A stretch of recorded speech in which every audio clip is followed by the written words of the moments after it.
Everybody, welcome to our Christmas edition of Enjoying Orange Slices with Jeff and Ian. This week we go all over the place.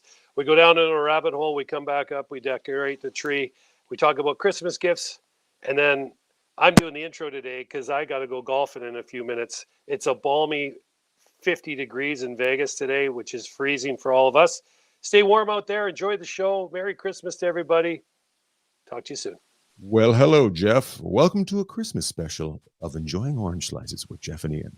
How are you, Jeff? Hello, Lord Bagg. I'm very good. And we didn't have to take a week off like we did for the big Thanksgiving special we did. We're coming at you. We did this all in 1 week, 30 minutes crammed. Here we go. Into 1 week. 1 week crammed into 30 minutes. Is that how that goes? I think people are wishing that 1 week could be crammed into 30 minutes and we could just get by in the next couple of weeks and have everybody calm down. Corona. Let's talk about it. It's more than a beer. It's a way of life. I'm kind of, I know you're like me, and we've talked about this off the air a little bit. I'm over it. I'm like, we are vaccinated. If you don't want to get vaccinated, you're on your own. We're vaccinated. We're triple vaxxed, and we are doing things, and the NHL is doing things. So I think you should have to, just sign off on if you don't want to be vaccinated, and let's continue things on. Your thoughts? Yeah, my thoughts are, we've got friends that are double vaccinated, just picked up the Rona. Seems to be sniffles. I've talked to multiple sources. Elliot Friedman. yeah, exactly. Look out, Elliot. I'm coming after you. In the NHL and talked to multiple sources in minor pro in the AHL. And what they're saying is, the people that most of the athletes or most of the players, they're all double vaccinated except maybe a small handful. They're testing. Some guys don't even know they have it. They're like, what? Yeah, you're testing. You're out tonight. They've shut it down in a lot of teams, except in Vegas. The NHL put the line in the sand, but they didn't say it immediately. They're like, we need to get Tampa Bay and Vegas in before we can shut down for 5 or 6 days. So I'm kind of with you on it. I wish there was kind of a better way that we could deal with this after 2 years, but it seems like there's not. And so the NHL is going to go into a slight pause. And I don't know. I just think a lot of the people that have done what they can, double vaccinated, boosters, some people that haven't, I'm sure, haven't had many effects from it either. But this thing just seems to be bigger than life itself. And again, they just don't know how to handle it. I get why things need to be shut down. There's players with children that aren't of age to be able to get vaccinated. They're worried about that. They have family that that live with them that are compromised. So I get why the NHL has to take it in not just the players in consideration. It's got to be their players' family. So I get shut it down. But if we just shut it down for 6 to 8 weeks at the beginning instead of going back and forth, we would probably be over this. But we can't talk about that. We have to talk about what you have to do. And I know why they haven't shut down Vegas and Tampa Bay, because it's probably a gambling line that they need to pay on it. I'm sure Arizona's ownership has got all their money on it trying to pay their bills. And if that game isn't played tonight, they won't have a rink next year, is why they had to play this game. Yeah. I don't know what the goal is, right? It's bizarre that they picked one. Okay, one more game. Okay. Yeah. We're shutting her down, but not yet. Yeah. We're waiting until Wednesday. Like when I saw that come over last night, I was like, okay, we're shutting it down. I'm like, okay, well, there goes Vegas, Tampa Bay out the window. But all of a sudden, no, we're not going to shut it down. Then we're going to play one more game, which is Vegas and Tampa tonight in Vegas, which is shortest day of the year, December 21st. Winter starts today. Winter is coming. It is here. And my only thing is what's our goal with all of this in the end? And I'm not sure we don't really have one. And of course, if you don't have a goal, Mr. Lord Bagg, you'll hit it every time. And that kind of seems to be where we are right now. And I know that people that have had compromised loved ones, or have been affected by this, are saying, "Hey, we need to shut it down. Like this thing is is it's nasty, which it is. But I'm like, at some point we got a lot of smart people out there, and we still can't seem to get our arms around how to do this. And sports, like the NFL the other day, just said, "Listen, if you're asymptomatic, we're playing, and if you know what, the only time we test you is if you're got the sniffles or not feeling well." I just wonder if the NHL is going to go to that after Christmas as well, because they got to step on the gas and if they're going to get 82 games in, they can't sit and fumble. That takes me to right there, Jeff. I think 82 games is too many. I think we're burnt out as a society, and you don't need to just you don't have to go for these man-made deadlines. And 82 games is a man-made deadline. It's to make money. It's if you hey guys, we're pulling back for a couple years. Like every business. Sometimes you have to pull back. Well, the NHL needs to pull back to make their product stronger. You're burning people out. You're stopping and starting. You're making people there are certain people that, well, if they're going to shut it down, I'm never following that game again. If they don't shut it down, I'm not following that game again. Well, if you go with less games, you're not so we have to get this done. We have to figure out, everything's much more calm. I think they should have maybe now, even though I wanted them to go to the Olympics, maybe they should have said no earlier, but we didn't see this coming. We didn't see this coming, but maybe there should have been some sort of thing. If it fires up, if there's a certain percentage of people getting, because who wants like all the good players stuck in China afterwards? Like that would be great. Yeah. One of the issues you have is we didn't see it coming, but yet, they said there was going to be variants, and then everyone gets vaccinated. So you have one side of it where people are like, I'm not getting vaccinated, and we're not getting into that, right? If you're not going to get vaccinated, don't get vaccinated. You want to get vaccinated, get vaccinated. That's fine. But what's happening is now people are like sitting there going, we've vaccinated the whole league, right? And we're still no further. Hold on. Your internet got a variant, and you are roboting like a mother. I don't know what's going on. Just hold on. Am I back? Now you're back. Okay, so now you're back. Your mom has better internet than you do, just to let you know. I know my mom does have better internet, and I don't know why I keep coming up to the same place in the house to have these issues, but I do. So at the end of the day, I look at it, double, triple. I got my booster. I've done it all. I've got friends and family that haven't, and they have their reasons for not doing that. And that is their choice. But if you're going to do all of this, which has happened in pro sports, they've got just about everyone vaccinated, and you're still going to shut it down. And some of these guys don't even know they're carrying it.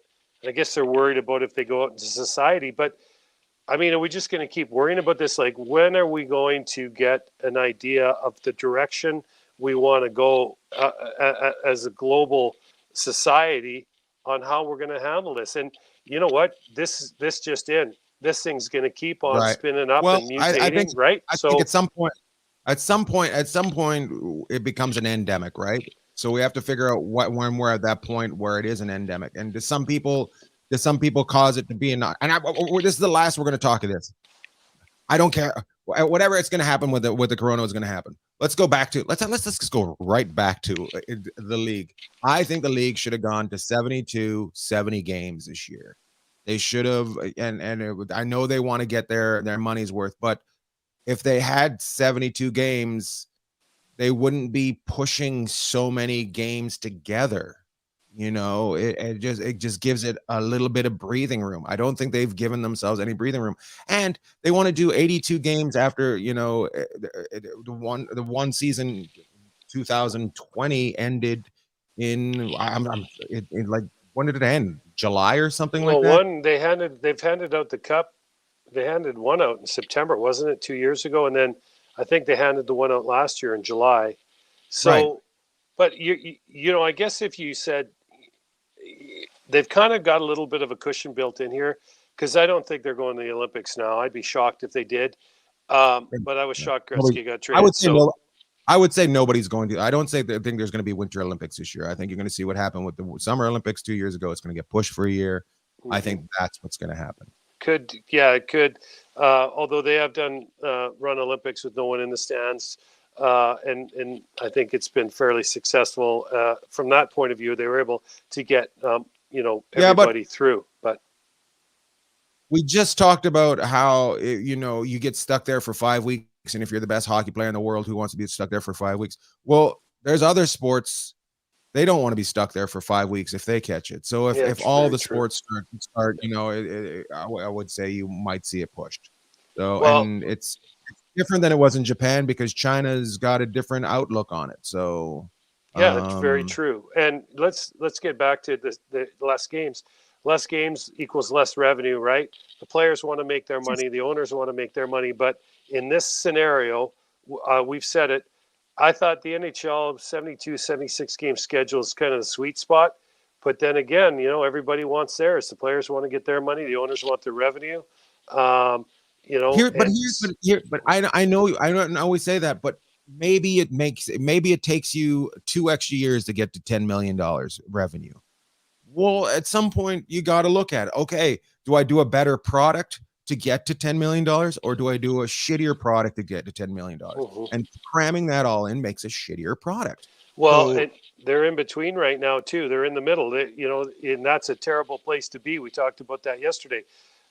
Pro sports is in the middle right now, which they're kind of, how is it? Yes is usually a good answer. No's not necessarily bad, but I don't know is never good. And I don't know is front and center in all this right now. And that's a heck of a way to try and run your business. And this pause, I mean, they're going to be making these games up in February, but who knows? Who knows where this is all going to go? But I'm a big fan of less games in the NHL. I think 82 is too many. I think 72 to 76 is probably a really nice place to fall. But that's why I'm sitting at home on my couch and talking to you and not running a business. I think you're right. I think maybe is the worst word in the word. Maybe he means that you're either going to be disappointed or not prepared. That's all it means. Or like, you're either going to, if you are you going to the dance? Maybe. So now I'm do I get the suit? Do I not get the suit? So either you end up having a suit that you don't take to the dance, or you don't get a suit and end up having to go to dance in jeans. Anyways, good talk, Jeff. Let's get back to let's get back to more things. We'll get out of that rabbit hole and get back up on the surface here. I was talking fast because I was trying to keep us spinning until so we wouldn't get stuck at the bottom. But here we go. Last week you sent me a message and you say, "Hey, Winnipeg's having a press conference in half an hour," and boom, Paul Maurice comes out and says, "Fuck you, I'm leaving." We've discussed this on our own, and I don't know if we came up with an absolute ending point, but I feel more coaches need to see the writing on the wall and walk away. It's not a normal job coaching. It's going to end. There's no other way for it. You either end on your own terms, but 99.9% of the time you don't end on your own terms. But it's not going to last forever. So do these coaches need to start walking away? And I think yes. Well, Paul Maurice is a special individual and a fantastic coach. Just because you're wearing his glasses. Yeah, exactly. This is in honor of Paul that I put my glasses on. But Paul Maurice. I've had the pleasure of talking to Paul a few times over the years when Winnipeg comes to town, when our friend Flats, their goalie coach, comes to town. So I'll go down to pregame skate, watch them. And then when they were here in the playoffs a couple of years ago, I got down a few times and just sit and talk to Paul and, just more or less, hey, what's up? Maybe talk a little bit of hockey. But this guy is a special coach, and I'm sure his phone's been ringing off the hook already. But you're right. What he did was he just said, you know what, I'm good. I got to peace out for a while. I don't need to coach. I don't need the money. And there's where the big hook is, Lord Bagg. He has taken care of his finances. He's been at it for 26 years. He doesn't need to do it. He does it because he wants to do it. And he just felt like he wasn't getting through. With a lot of these other coaches and a lot of people in life, we just can't pick up and move on. That's what makes this guy so special. He will be back, I think, at some point, maybe around this time next year, you'll see him, possibly. But this guy is an incredible coach. What he did in Winnipeg, which is a really tough place to play because, it's a great city and there's a lot of wonderful things about Winnipeg, and I always enjoyed being there. But it's not the top of the list for players, coaches, or GMs in the NHL, and that's just the facts. And so for him to go there and what they built there with that team is very impressive. So for him to walk away, of course, it's a shock, and you start digging. You're like, well, what's behind the curtain? What's going on? But if you listen to the man talk and go Google Paul Maurice and his exit press conference, he kind of lays it all out. He just felt like he wasn't able to operate at the level that was required of a head coach in the National Hockey League. And I just tip my hat to him. I'm going to miss him in Winnipeg, but I look forward to when he resurfaces again and he gets the mojo back. I agree with you on the money thing, and I get it. But at the end of the day, you've got to be able to move on. You got to be, and it doesn't matter. We've all, wherever you are financially, you're always going to have bills. It doesn't matter who you are. Mm-hmm. So how do you make your life better? Do you make your life better by dreading going in or hating what you do, or do you take chances? And there's two different types of people in this world, that the ones that take chances and try to make their lives better and think their life is better by being happy with what they do and not being happy with the finances that are coming in. So I think he's one of those guys. Do I think you want a coach that cares about the finances that are going into his bank? It seems like a selfish way to coach. If that's why you're there. Yeah, I get you want to make money, but at the same time, if you're like, I need to stick around for an extra million when everything's a shit pile beside you, that's a tough way to live. Well, and what? And what? Don't tell me that. I just think that I have all these millions around me, and it's because I live a good life. No. I think Paul Maurice is a pretty special. He's a special breed because how many guys? You don't think there's many guys in the NHL that have the same quality as he is in a person, right? Is that what you're saying? No, I think there's a lot of wonderful people in the league. Bunch of dicks. There's another way of looking at this and saying, well, if I resign, I'm leaving the team hanging, or I'm not fulfilling my obligation to the organization. But Paul Maurice showed how he's so much different, and just like we're starting to see kind of the fire hose come into front offices and coaching staffs, maybe there's some coaches out there like Paul Maurice going, I feel the same as Paul, and I see what he was doing. And, 8 years in one place is a long time in professional sports. Let's just touch on this. Paul's around my age. I'm late 30s now. But Paul's around my age, and I can tell you we've all had some time at home in the last year, or most of us have, and he might have started to reprioritize what was important. His kids are getting older. You miss a lot of stuff as when you're a head coach of a National Hockey League team, the hours that you put in to be good at it are insane. You never really stop thinking about it. And I'm always struck by the comment that he made a couple years ago after Vegas knocked them out of the playoffs. It took him until he was driving back from Ontario back to Winnipeg to get over the fact that Vegas beat them in the semifinals in the May before. And I'm sure he was driving back at the end of August or start of September. So if you don't think you don't carry this stuff with you, you go, he gets the summer off. But he's still carrying this stuff with him. That's the way he's wired. And I give the man credit. He knows the way he's wired. He's doing his best to manage it. And, I tip my hat to him. It's a just the real. The word I want to use is ballsy move. Like he just showed a lot of belief in himself that, hey, I'm not doing what I need to do right now, and I need to pass the baton on. Mm-hmm. And the organization, Winnipeg, is a team that definitely is a Stanley Cup contender. Whether they're a favorite right now, I don't know, but they've got a lot of really good pieces there. And he's probably, like, if you think about Winnipeg, the organization, Dale Hawerchuk, probably the most uh, I would say successful but popular player they ever had.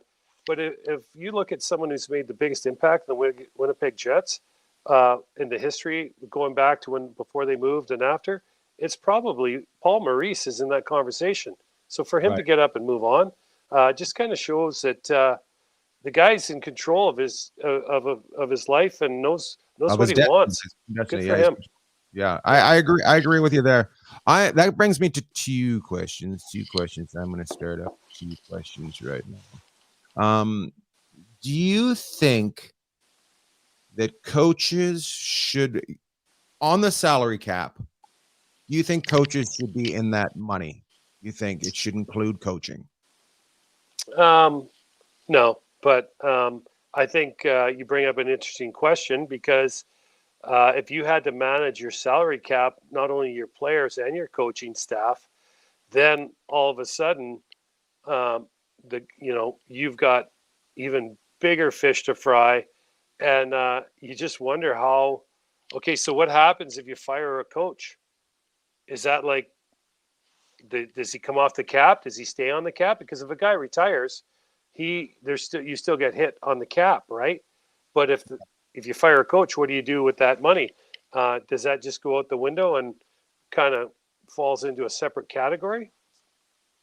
I don't know. I honestly look at it like that general managers are starting to pay like they did when they didn't care about, or when there wasn't a salary cap for players. They're paying more for these coaches. And I think sometimes it comes into play when you have paid so much for a coach, when things are in the ditch, that you don't get rid of them because you don't want to spend money on it. Well, I'll say this much, and we just talked about Paul Maurice, but I'll talk about him again. The going rate for a coach like him right now is probably $5 to $6 million a year. Right. Now, I don't think he was making anything close to that in Winnipeg, but Babcock, what was he, $8 million a year? Um, you know, There's a prime example of giggling. Just now coaching, and just I think this is his last year of that contract. yeah. So, you can't get all the players you want to get anymore. Like back in the day, Detroit was able, before the salary cap, they were able to get all these superstars. Of course, they had Scotty Bowman. They had the money they could pay. So now you're starting to see teams that are going, well, we can't get all these guys because we can't fit them into the cap. But we're going to go find the absolute best fit, the best coach. And usually those guys are sought after. So the price tag goes up.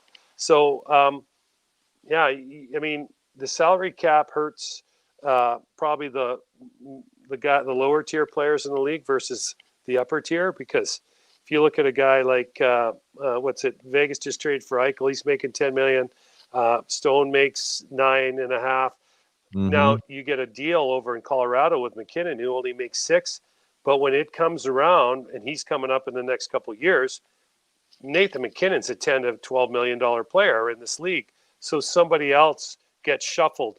It would be really interesting if you could use some of that cap money that you were going to use for your coach to pay for your players, right? If the coach had to come in and say, now instead of 80 million, your coaches are under the cap too, and we give you 90 million.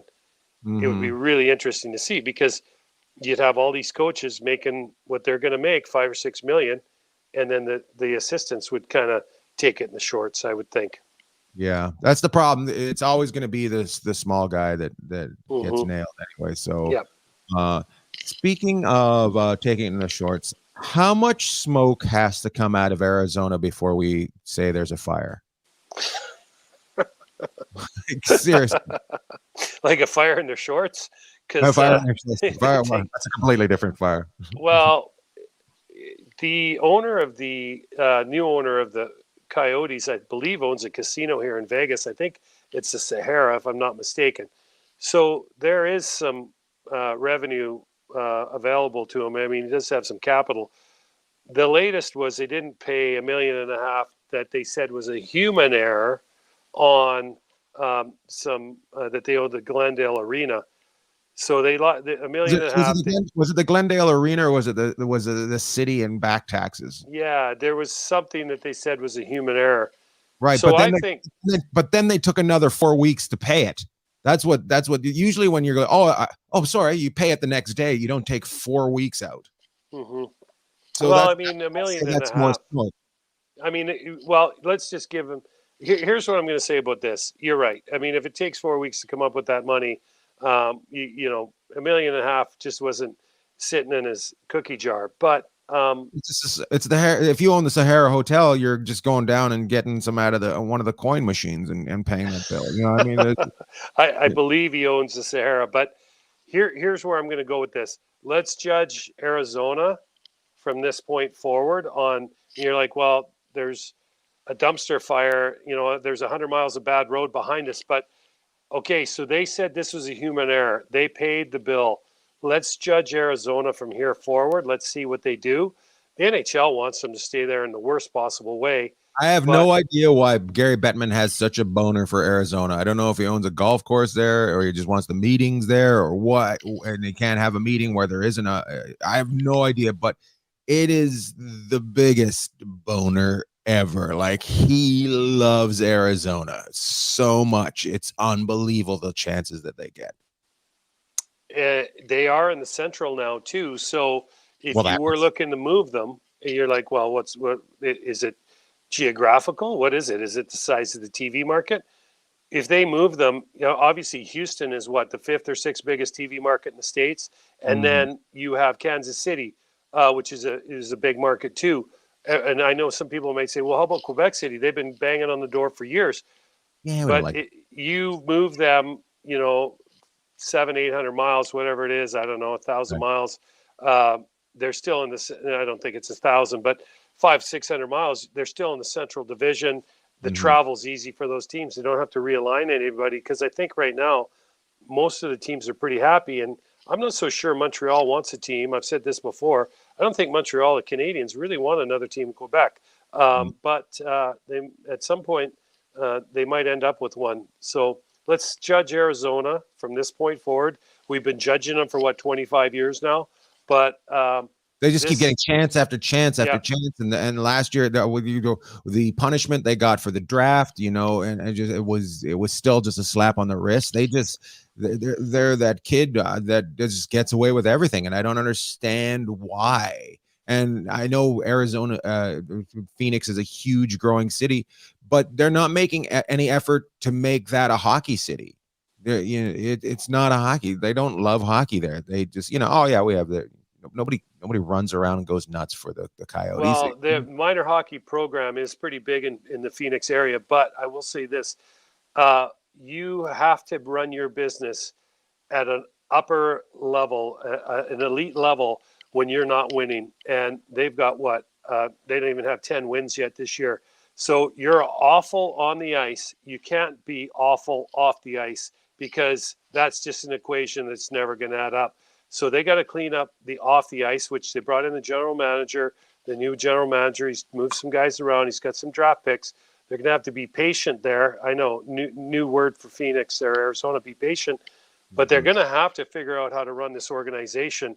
If they can't do that, because it's been a train wreck before, then they are doomed. And they will either have to, you know, how are you excited about that team right now if you're down there? So the organization, the upper management, the ownership, they got to kind of take the bull by the horns here, clean it up, run it properly, and then, you know, get the draft picks and ready to go on the ice, because they do have some great players there. They got Chikrin, they got Keller. You know, these are young guys that are good players. You know, but they've got him on the trading block. Who? Yeah, Chikrin? Chikrin, yeah. Yeah, well, I mean, who wouldn't want that kid? I mean, Arizona. That's who doesn't want him. Yeah, I don't know. You know, this is where you're at, though. You're talking about trading a 23-year-old kid who should play. Now, you know, I don't know if he was born in the States or Canada. I think he was born in Florida. I'd have to look. He might be a Canadian kid. But if Mhm. he's a guy that they're going to be looking at for the Canadian or U.S. Olympic teams if they went, which we just threw cold water on that earlier. Right. This young guy, Jacob Chikrin, is an incredible young player, and he's a cornerstone piece. But if you're looking to move him out at 23 years old in the toughest division to play in hockey, you got really big issues, and that's why I say the business side of this operation has to stop taking on water. And I'm going to judge them from this latest $1.5 million they owned going forward. And we'll know pretty soon, like within the next 6, 8, 12 months, how this is all going to turn out in Arizona. We've had a lot of complaints on this show today. We've been doing a lot of complaining, a lot of taking people down. But you know what? It's still the best game in the world. That's all I'm going to say. Well, Fox People, News, right? Fair and balanced. But hey, we man. were going to. I know. I don't even know if they say that anymore. I haven't watched Fox News in forever. No, they're unbalanced. No, you're not. You never turn it on. They- You when they- know what? Fox News isn't on MSNBC or CNBC, the channel you watch. I know. I heard that. When Fox says fair, they mean like going to the carnival. That's We were going to have this great Christmas show today. We are going to tell stories, and let's do it. Let's do an extra 10 minutes. We got 10 minutes. You got 10 minutes here. Well, let's do 10 minutes. Well, let's do it. Tell some stories. Let's tell some Okay. stories. Hey, first of all, I want to bring up Christmas tournaments are the best for when you're a kid going to Christmas tournaments. What's the best Christmas tournament you ever went to? We used to go down to Vancouver, and I would say, I remember we were in Burnaby, which is a suburb of Vancouver. I think we were in a North Shore tournament one year, and we had really good success in those tournaments. My everlasting what I remembered about the Christmas tournaments, because all the kids getting ready to do them, is leaving on, I think it was Boxing Day morning, which is the 26th in Canada, Boxing Day, big day, or the 7th. And it would be snow and cats and dogs. Did I say cats and dogs? I don't even know if that happens, but we would drive down to Prince Rupert because they were worried the jet wouldn't get into Terrace. So we'd get up at like 4 a.m. and anybody that's ever driven that road with any kind of ice or snow knows. Oh, this was years ago. So we would get up and we'd drive down to Prince Rupert to be able to get on the airplane. An hour and 45 minutes normally, right? Oh my God! And it'd be snowing, and then you'd hit there'd be a changeover point where on the way to Prince Rupert you get some freezing rain and ice, and then by the time you got closer to Prince Rupert it was raining, but you had to make it. So we'd be convoying. So that was a lasting memory. We'd go down, and of course Vancouver has stores and shopping that we didn't have in Terrace, so we'd go down and play, and we'd get out to see stores and stuff we never got to see, but it was a lot of fun. That's the difference between my hockey career and your hockey career. You guys got to go to Vancouver. We got to go to Granile. Oh yeah. Hey, we took shopping to them.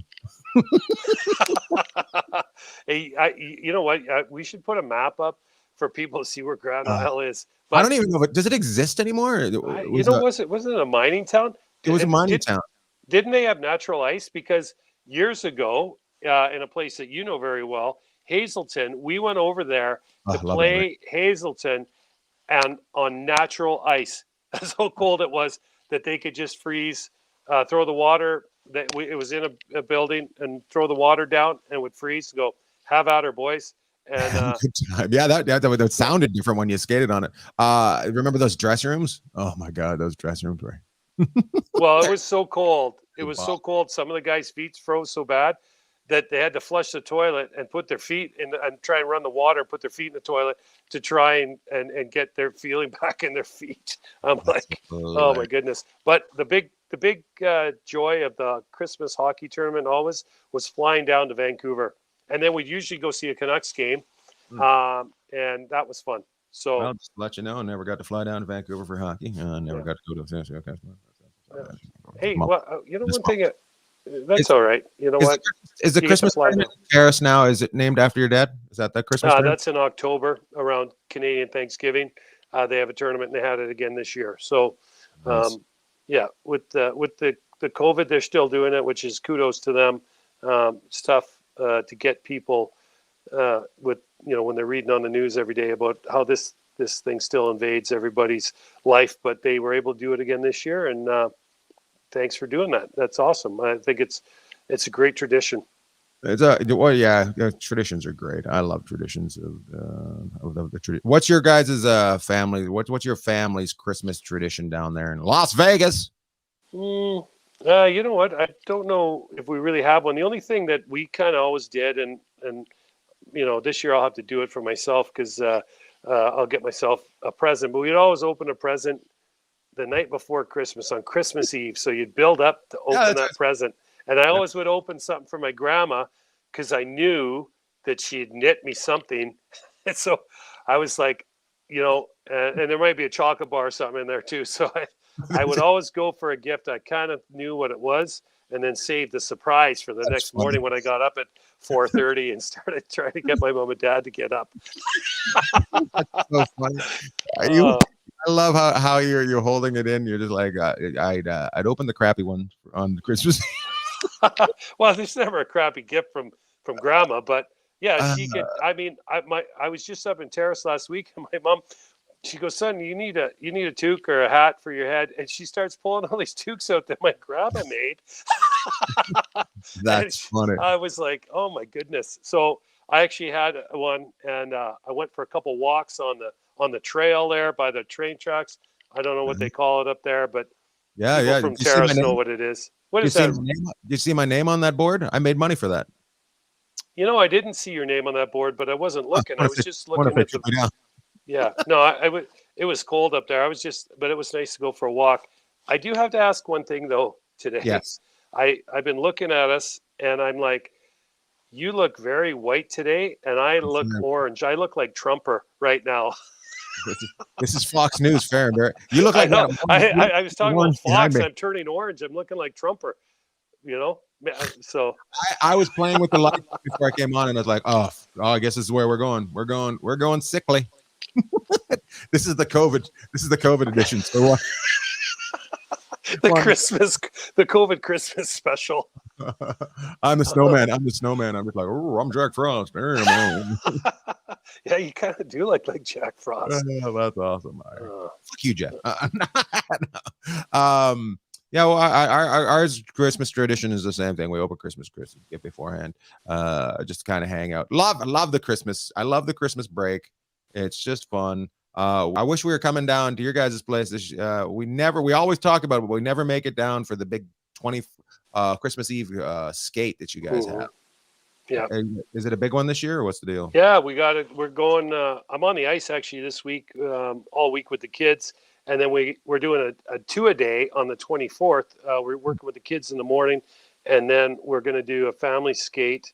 I don't know what time that is, noon or something that day, but we always do a Christmas skate here. It's always a lot of fun. We get a lot of people out for it. So, and your name was brought up multiple times. Just so everybody knows, I tried to push Lord Bagg into making an appearance this year, but he had to go change a toilet roll or something. I don't know what happened. He had to take a poop on the 23rd. Actually, it's pretty funny that I say that. On the 23rd, on the evening of the 23rd, I am getting my first colonoscopy. Just to let you know. Nice. Yeah, for my Christmas present, I'm getting a knocked out and then a tube put up my butt. So you get your present the day before Christmas Eve. Yeah. That's your special present. Yeah, it's going to be fantastic there. And then apparently I have to spend 2 days on the toilet before that or something like that. So it should be fun. Yeah, it's a good time. So that is why we are not making it. And then Carrie Ann has to work on the 24th. And then I have a show on the 26th as of right now if it doesn't get shut down by the old COVID. So that's right. Yeah. Yep. And just I don't know, anything else? Any other stories we want to tell before we get out of here? You know what? We'll have to do that for the New Year special next week because we talked about doing all these stories, and then we've just kind of flamed out. Hopefully, we won't buckle before next week's show. That's right. I guess we can do some shout outs then. We can, and I'll start it off with Trevor Henry. Big shout out to Trevor Henry, who was trying to get a hold of you. He was hoping to see you in Terrace because he was heading up the Terrace, but you had left early. But he said to me, "Love the show. Wish it was longer." That's just a shout out to Trevor. And today we're at 39 minutes. So this We dedicate this show to Trevor. Christmas present early, Trevor. There you go. 39 minutes. So Trev calls me and then he texts me and I blew right by it. So sorry, Trev. I already texted him, said I'm going to call you this week. Well, it's Tuesday, so I got a couple more days to go, but I'll call you this week. And I missed him up in Terrace. And of course, with the Omnicrom going on and everything else, we were up on two wheels, making sure everybody was safe. But yeah, I missed calling Trev. It's helping my mom. I want to do a shout out this week. I'm going to go another direction here. Okay. I'm going to give a shout out to Tom Brady, the NFL superstar quarterback, who after he threw an interception in a complete juggernaut of a football game that New Orleans beat Tampa Bay on Sunday night, 9-0. He threw an interception at the end of the game to kind of seal their fate. And he runs over to the New Orleans sidelines and tells the head coach, who was the subbing in for Sean Payton, their actual head coach, to go F himself and runs back to the other side. We got to show this. You can see the look on his face. You could just see him giving it to him. And I'm like, you know what? This game was awful, but that was so entertaining to watch because he zips the ball. The guy picks it off. And instead of running back to his sideline, he runs over to the other sideline and tells the coach to F. And I love it. Tom Brady is growing before our eyes. I love it. He's all over the place now. And now he's, that just tells me, like, this guy's 44 years old, 7 Super Bowls, first place team, and he's just sour. And he runs. So that's my shout out this week. He went over to wish the New Orleans Saints Merry Christmas. He went over to give him a Merry Christmas. Christmas, you son of a bitch. Oh, that's great. I got one more. I got one for Victor Basante. He just became a father, and he's a loyal listener of the old Slices, and we want to he's a father for the first time. Victor Basante, originally from Terrace, BC. Now he lives out in Ontario. Father, hockey lover, Slices lover. Big shout out to him. Or if it was from Tom Brady, fuck you, Victor. Love tall. Love tall. Merry Christmas, everybody. Merry Christmas, everybody. That was a lot of fun. That show is, according to Jeff's hair today, that show was electric. I don't know if you guys seen it. There's some static electricity in the air today. He is standing straight up. Thanks for listening, guys. Have a good Christmas. Stay safe. Enjoy your family. Thank you for being part of ours. Take care.